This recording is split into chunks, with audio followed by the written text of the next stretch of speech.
In this, our latest pressSIGN video, we're going to have a look at making a custom colour bar.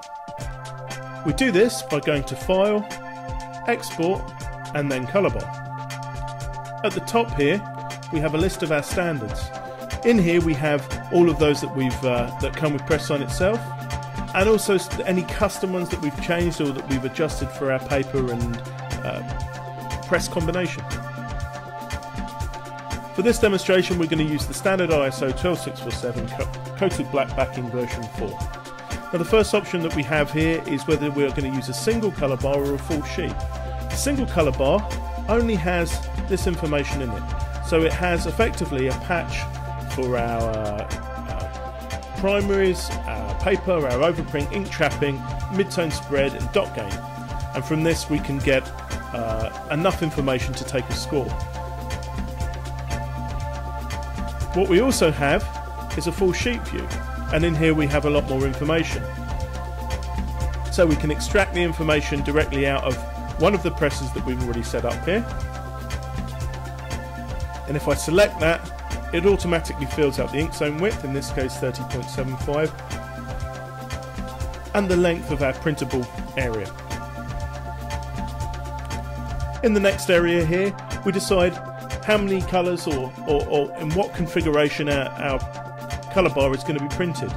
For this particular demo, we're going to use a standard 4-colour CMYK, but as you can see here, we can use 5 or 7 patches per zone, or we can have a 5 or 6 colour bar.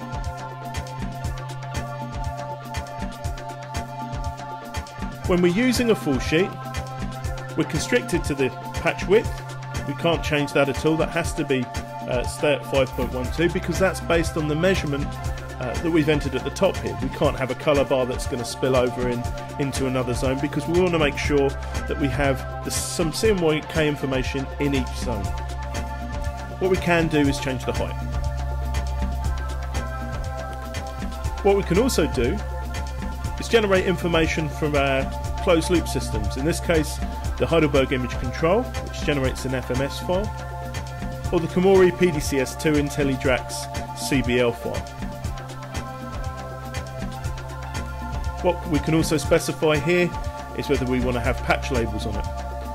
You can basically see them very slightly at the bottom here, and we can configure whether we put them below or above. Lastly, in this window we have a choice of the format of the colour bar, so we can choose to use either EPS or PDF. Now, if your application doesn't support either of these formats, because these are standard file types, in fact the EPS you can bring into Photoshop or Illustrator and convert to a TIFF or something that your workflow will use. In this case, we're just going to generate a PDF. It's given a standard name which we can change if we want to. I'm just going to open this up on the desktop, and there is our new colour bar, custom generated.